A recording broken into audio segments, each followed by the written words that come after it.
Hello, welcome back to the channel.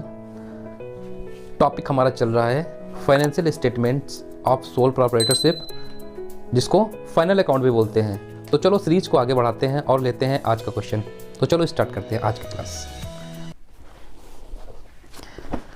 The question is from the following trial balance of Ramchandra on 31 March 2018 prepare trading and profit and loss account and balance sheet. तो एक question है जिसमें रामचंद्र का 31 मार्च 2018 को trial balance दे रखी है। अब इस ट्रायल बैलेंस से हमको trading account, profit and loss account और साथ में बैलेंस शीट प्रिपेयर करनी है, ताकि हम रामचंद्र की फाइनेंशियल कंडीशन को चेक कर सकें। तो सबसे पहले P&L बनाएंगे और साथ साथ में बैलेंस शीट में भी जो चीज़ें आएंगी पोस्ट करते रहेंगे साथ साथ में। तो सबसे पहले देखो यहाँ पे लिखा हुआ है कैपिटल। तो जो कैपिटल थी 1,50,000 रुपये की, सबको पता है कैपिटल ऑनर का क्लेम होता है और बैलेंस शीट में सबसे पहले ऊपर आ जाती है कैपिटल। कितने की कैपिटल है? 1,50,000 रुपये की।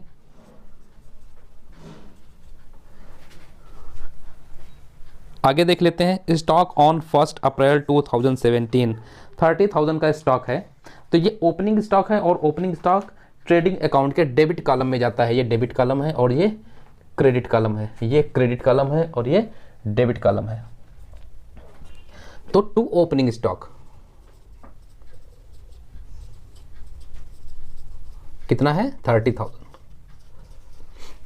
आगे देखते हैं cash at bank current asset है और करंट एसेट हमारा बैलेंस शीट में जाता है एसेट कॉलम में। ये लायबिलिटी का कॉलम है और ये एसेट का कॉलम है।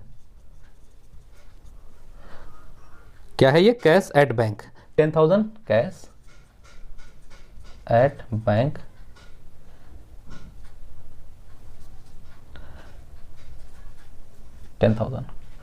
इसके बाद में है cash in hand. Cash in hand ये भी क्या है? करंट एसेट है। कितने का है cash in hand? 5,000 amount put कर देंगे। उसके बाद में machinery, furniture and purchase. Machinery हमारा एसेट है, फिक्स एसेट। मशीनरी कितने की है चेक कर लेते हैं। डेबिट बैलेंस देखो शो कर रहा है 1 लाख रुपीज की। 1 लाख की मशीनरी हो गई। उसके बाद में है फर्नीचर, फिक्स एसेट है। कितने का है फर्नीचर? डेबिट बैलेंस शो कर रहा है 13,000 का। और उसके बाद में है हमारा परचेज। परचेज कहाँ आता है? ट्रेडिंग अकाउंट में टू परचेज। कितने का परचेज किया है? 2 लाख रुपीज का और कुछ रिटर्न तो है नहीं, ठीक है। तो परचेज टू परचेज 2 लाख।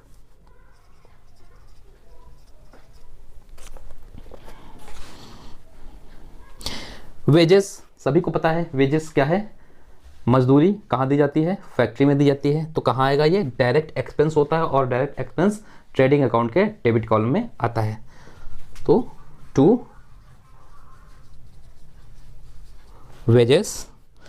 कितने के वेजेस दिया है भाई? 50,000 रुपीज का वेजेस है। Carriage inward.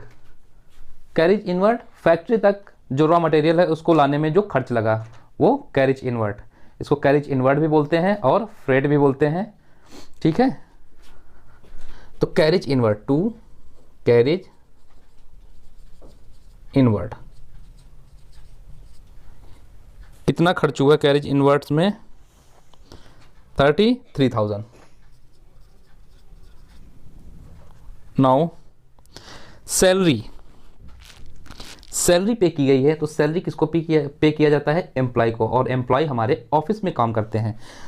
कैसा है? इनडायरेक्ट एक्सपेंस है और इनडायरेक्ट एक्सपेंस P&L में जाता है। P&L के डेबिट कॉलम में टू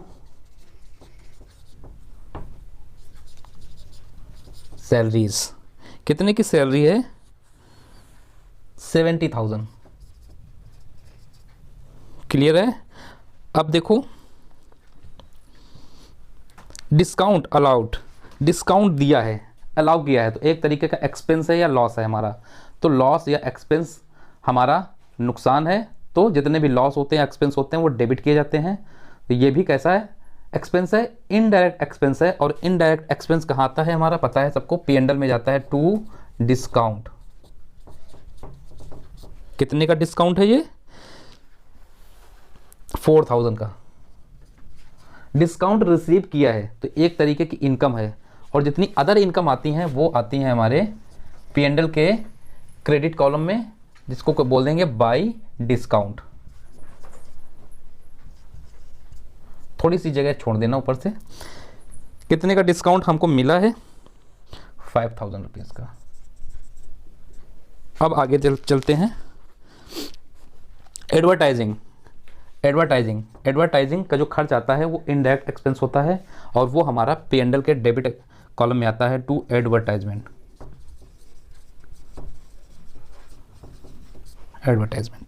कितने रुपए खर्च हुए हैं एडवर्टाइजिंग में, 50,000 रुपीज़ खर्च हो गए एडवर्टाइजिंग में। अब उसके बाद में है ऑफिस एक्सपेंसेस, सभी को पता है।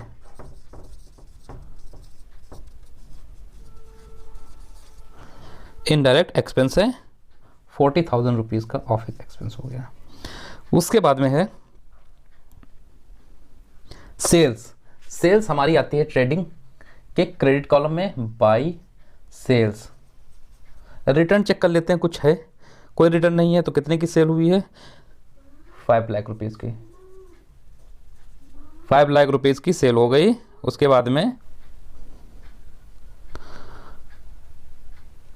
बाद में है हमारा सनरे डेटर्स एंड सनरे क्रेडिटर्स। तो ये सनरे डेटर्स आते हैं वो हमारे क्या हैं, एसेट हैं, और साथ में है सनरे क्रेडिटर्स। तो सनरे क्रेडिटर्स हमारी लायबिलिटी है, तो लायबिलिटी के कॉलम में डाल देंगे। कितने कितने के हैं डेटर्स एंड क्रेडिटर्स हमारे, 90 एंड 40। ये 90,000 के हैं और ये 40,000 के हैं।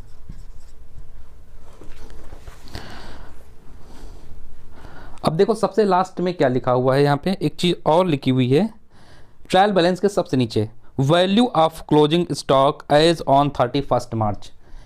तो 31 मार्च 18 में क्लोजिंग स्टॉक की वैल्यू दिखाई गई है, वो है 50,000 रुपीज़ की।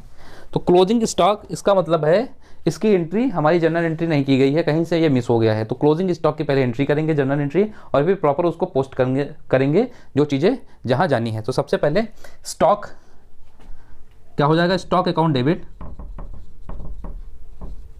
To trading account 50,000। अब इसको क्या करेंगे, हम पोस्ट कर लेंगे। ट्रेडिंग अकाउंट क्रेडिट में है तो क्रेडिट कॉलम में आ जाएंगे और नाम देंगे अपोजिट का बाय स्टॉक। कितने का स्टॉक है ये, 50,000 रुपीज का। एक जगह और जाएगा, कहां जाएगा, बैलेंस शीट में हमारे एसेट कॉलम में स्टॉक 50,000। अब क्या हुआ, हमारा क्वेश्चन के अकॉर्डिंग हमने सारी चीजें पुट कर दी जो जहां जानी थी। अब इसको हम फाइनलाइज करेंगे।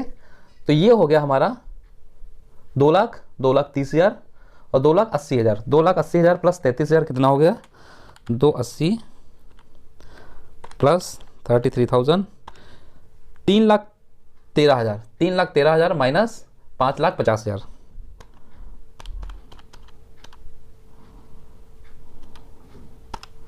तो 2,37,000। 2,37,000।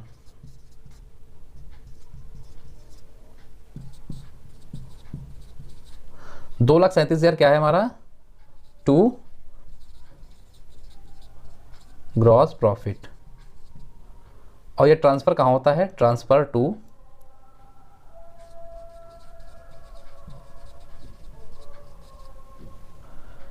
P&L। अब इसको P&L में ट्रांसफर करेंगे तो ये जो ग्रॉस प्रॉफिट है ये यहां पे उठ के आ जाएगा बाय ग्रॉस प्रॉफिट। कितने का ग्रॉस प्रॉफिट था, 2,37,000 रुपए का। अब इसको सॉल्व करेंगे तो 2,37,000 प्लस 5,000 टोटल कितना हो गया,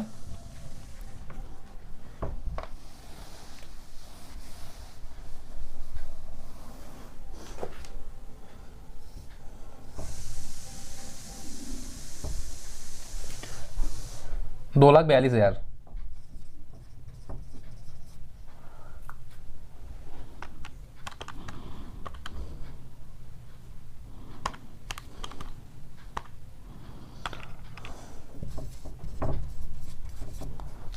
टोटल ऐड करो, 7 और 5 12, 1,20,000, 1,60,000 और 1,64,000। 2,42,000 में 1,64,000 माइनस करेंगे,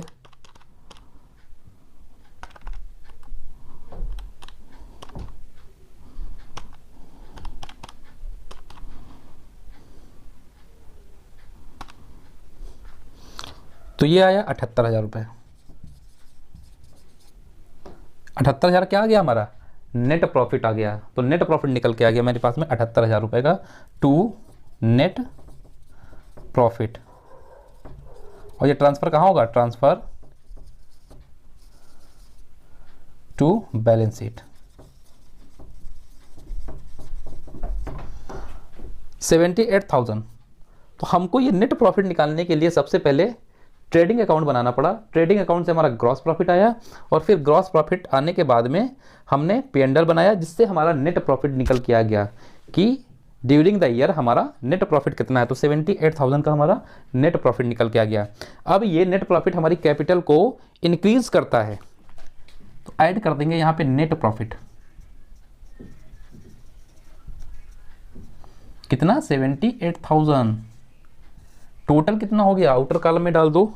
150 में 78,000 जोड़ दो, 150 प्लस 78,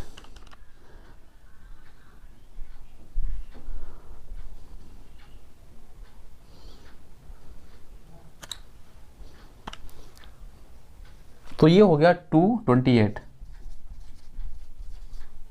2,28,000 रुपये।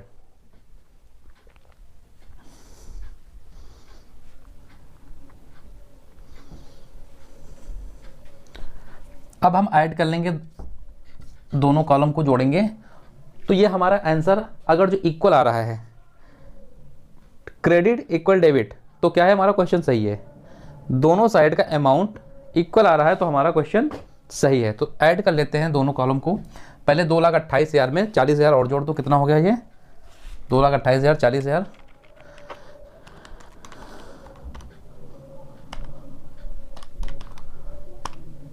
2,68,000।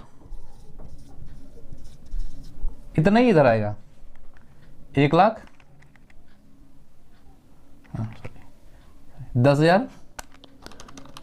प्लस 1,05,000 प्लस 13,000 प्लस 90,000,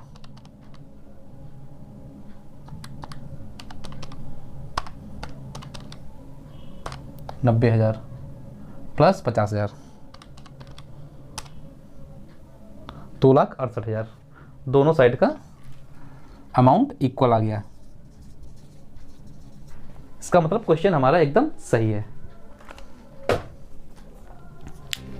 तो कितनी इजी तरीके से हमने ये क्वेश्चन सॉल्व कर लिया। कुछ भी नहीं है इन क्वेश्चनों में, सिर्फ हमको पता होना चाहिए कि कौन सा वैल्यू कहाँ पे जानी है। हमारा एसेट है तो कहाँ पे जाएगा? बैलेंस शीट में जाएगा। लायबिलिटी है तो बैलेंस शीट के लायबिलिटी कॉलम में आ जाएगा। और साथ साथ में अगर जो डायरेक्ट एक्सपेंस है तो हमारे ट्रेडिंग अकाउंट में जाएंगे। इनडायरेक्ट एक्सपेंसेस हमारे P&L अकाउंट में जाएंगे। सेल एंड परचेज है तो ट्रेडिंग अकाउंट में जाएगा, परचेज है तो डेबिट में, और सेल है तो क्रेडिट में। इसके साथ ही अदर कोई इनकम आती है हमारी तो वो कहाँ जाएगी? हमारी P&L के क्रेडिट कॉलम में। और सबसे पहले ट्रेडिंग अकाउंट से हमारा ग्रॉस प्रॉफिट निकल के आ जाता है, और उसके बाद में ग्रॉस प्रॉफिट से फिर हम अपना P&L बना लेंगे, जिससे हमारा नेट प्रॉफिट निकल के आता है। नेट प्रॉफिट हमारी कैपिटल को इंक्रीज कर देता है, तो जितनी कैपिटल थी उसमें हमने अपना नेट प्रॉफिट ऐड कर लिया, तो टोटल हमारी कैपिटल आ गई। उसके बाद में हमारे क्रेडिटर्स कितने थे डाल दिए क्वेश्चन के अकॉर्डिंग, और भी कुछ होता तो डाल देते यहाँ पे। जितनी भी हमारी लाइबिलिटीज़ होती है, लाइक अगर जो बिल्स पेबल कहीं पड़ा होता वो भी ले लेते हैं। हमारी टोटल एसेट जहाँ पे है अपने एसेट मैंने पुट कर दी, और फाइनल हमारा निकल के आ गया कि हमारी फाइनेंशियल स्थिति क्या है। मतलब अब अगर जो हम 2018-31 मार्च को चेक करें कि हमारा बिजनेस किस स्टेज पे है, तो हम बता सकते हैं कि हमारे बिजनेस में बैंक में 10,000 रुपये पड़ा है, हमारे पास 5,000 रुपये है, मशीनरी 1 लाख रुपए की वैल्यू की बची है। फर्नीचर 13,000 रुपये के हमारे पास में। डेटर्स हमारे 90,000 रुपये के पड़े हुए हैं, जो पैसा भी नहीं मिला, मिलने वाला है। और स्टॉक 50,000 का जो पड़ा हुआ है हमारे पास में, इतना 50,000 का हमारे पास में स्टॉक है। कैपिटल हमारी 2,28,000 रुपये की है। और पैसा हमको किसी को देना है, लाइबिलिटीज़ हमारे ऊपर है, तो वो 40,000 रुपये की है। तो सारी चीज़ें देखो कितनी अच्छी तरीके से जस्टिफाई हो गई, और हम अपने बिजनेस को बता सकते हैं कि किस स्टेज पे हमारा बिजनेस आज स्टैंड है। तो आई होप आप लोगों को ये क्लास समझ में आई है। तो चैनल पे नए हैं तो सब्सक्राइब करिए, लाइक करिए, बेल आइकन को प्रेस करिए, ताकि हमारे नोटिफिकेशंस आप तक पहुंचते रहें और हमारी और आपकी दोस्ती ऐसे ही बरकरार रहे। तो मिलेंगे एक नए वीडियो में एक नए क्वेश्चन के साथ में। तब तक के लिए सभी लोगों को बाय बाय।